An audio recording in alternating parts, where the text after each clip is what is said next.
الحمد للہ رب العالمین والصلاة والسلام علی خاتم النبیین اما بعد فاعوذ باللہ من الشیطان الرجیم بسم اللہ الرحمن الرحیم قل هل انبئکم بشر من ذلك مثوبة عند اللہ من لعنه الله وغضب عليه وجعل منهم القردة والخنازير وعبد الطاغوت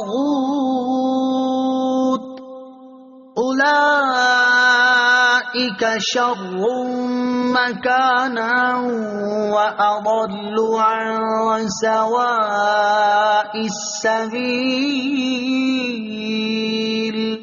ترجمہ: اے محبوب تم فرماؤ کیا میں تمہیں وہ لوگ بتاؤں جو اللہ کے ہاں اس سے بدتر درجہ کے ہیں؟ یہ وہ ہیں جن پر اللہ نے لعنت کی اور ان پر غضب فرمایا، اور ان میں سے بہت سے لوگوں کو بندر اور سور بنا دیا، اور جنہوں نے شیطان کی عبادت کی یہ لوگ بدترین مقام والے اور سیدھے راستے سے سب سے زیادہ بھٹکے ہوئے ہیں۔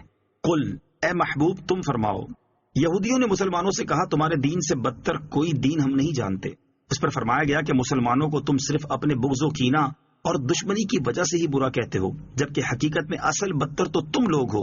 اور ذرا اپنے حالات دیکھ کر خود فیصلہ کر لو کہ تم اللہ تعالیٰ کے محبوب ہو یا مردود۔ پچھلے زمانے میں صورتیں تمہاری مسخ ہوئیں، سور بندر تم بنائے گئے، بچڑے کو تم نے پوجا، اللہ تعالیٰ کی لعنت تم پر ہوئی، غضب الہی کے مستحق تم ہوئے، تو حقیقی بد نصیب اور بدتر تو تم ہو، اور تم ہی بدترین مقام یعنی جہنم میں جاؤ گے۔ وَإِذَا جَاءُوكُمْ قَالُوا آمَنَّا وَقَدْ دَخَلُوا بِالْكُفْرِ وَهُمْ قَدْ خَرَجُوا بِهِ وَاللَّهُ أَعْلَمُ بِمَا كَانُوا يَكْتُمُونَ۔ ترجمہ: اور جب تمہارے پاس آتے ہیں تو کہتے ہیں ہم مسلمان ہیں، حالانکہ وہ آتے وقت بھی کافر تھے اور جاتے وقت بھی کافر ہی تھے، اور اللہ خوب جانتا ہے جو وہ چھپا رہے ہیں۔ وَإِذَا جَاءُوكُمْ قَالُوا آمَنَّا، اور جب تمہارے پاس آتے ہیں تو کہتے ہیں ہم مسلمان ہیں۔ یہ آیت یہودیوں کی ایک جماعت کے بارے میں نازل ہوئی جنہوں نے سرور دو عالم صلی اللہ تعالی علیہ وسلم کی خدمت میں حاضر ہو کر اپنے ایمان و اخلاص کا اظہار کیا اور کفر و گمراہی کو چھپائے رکھا۔ اللہ تعالیٰ نے یہ آیت نازل فرما کر اپنے حبیب صلی اللہ تعالی علیہ وسلم کو ان کے حال کی خبر دی۔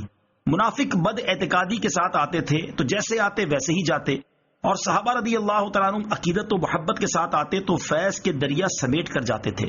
اس سے معلوم ہوا کہ بد اعتقادی کے ساتھ کسی کے پاس جانے والا کبھی اس سے فیض نہیں اٹھا سکتا۔ وَتَرَى كَثِيرًا مِّنْهُمْ يُسَارِعُونَ فِي الْإِثْمِ وَالْعُدْوَانِ وَأَكْلِهِمُ السُّحْتَ لَبِئْسَ مَا كَانُوا يَعْمَلُونَ۔ ترجمہ: اور تم ان میں سے بہت سے لوگوں کو دیکھو گے کہ گناہ اور زیادتی اور حرام خوری کے کاموں میں دوڑے جاتے ہیں، بے شک یہ بہت ہی برے کام کرتے ہیں۔ وَتَرَى كَثِيرًا مِّنْهُمْ، اور تم ان میں سے بہت سے لوگوں کو دیکھو گے۔ یہاں یہودیوں کے بارے میں فرمایا گیا کہ تم ان یہودیوں کو دیکھو گے کہ گناہ اور زیادتی اور حرام خوری کے کاموں میں دوڑے جاتے ہیں۔ بعض مفسرین نے فرمایا کہ یہاں گناہ سے مراد توریت کی وہ آیات چھپانا ہے جن میں تاجدار رسالت صلی اللہ تعالی علیہ وسلم کی عظمت و شان کا بیان تھا، اور زیادتی سے مراد توریت میں اپنی طرف سے بڑھا دینا ہے، اور حرام خوری سے مراد وہ رشوتیں ہیں جو یہ لے کر توریت کے احکام بدل دیتے تھے۔ یہودیوں کی صفات اور مسلمانوں کی حالت زار۔ ویسے اثم ہر گناہ اور نافرمانی کو شامل ہے، اور یہاں یہودیوں کی جو صفات بیان کی گئی ہیں ان پر غور کرنے کی حاجت ہے کہ ظاہری لفظی معنی کے اعتبار سے گناہ، زیادتی اور حرام خوری کے کاموں میں بھاگ کر جانا ان کی صفت بیان کی گئی ہے، لیکن اب ہمارے ہاں کتنے ایسے لوگ ہیں کہ نیکی کے کام میں تو تاخیر بلکہ ترک کریں گے، لیکن گناہ کے کام میں جلدی کریں گے۔ کسی کی مدد کرنے اور اسے ظلم سے بچانے میں کنی کترا کر گزر جائیں گے، لیکن ظلم و زیادتی میں اپنی قوم یا علاقے یا تحریک کے جھنڈے نیچے تعصب کے ساتھ موجود ہوں گے۔ حلال تو ان کے گلے میں اٹکے گا، لیکن جہاں حرام کی توقع ہوگی، رشوت ملے گی، سود ملے گا، خوب ناجائز تجارت کا فائدہ نظر آئے گا، وہاں بھاگ کر جائیں گے۔ وضع میں تم ہو نصارا تو تمدن میں ہنود، یہ مسلمان ہیں جنہیں دیکھ کے شرمائیں یہود۔ اور اپنی حالت کو سامنے رکھتے ہوئے غور کرو کہ کون ہے تارک آئین رسول مختار؟ مصلحت وقت کی ہے کس کے عمل کا معیار؟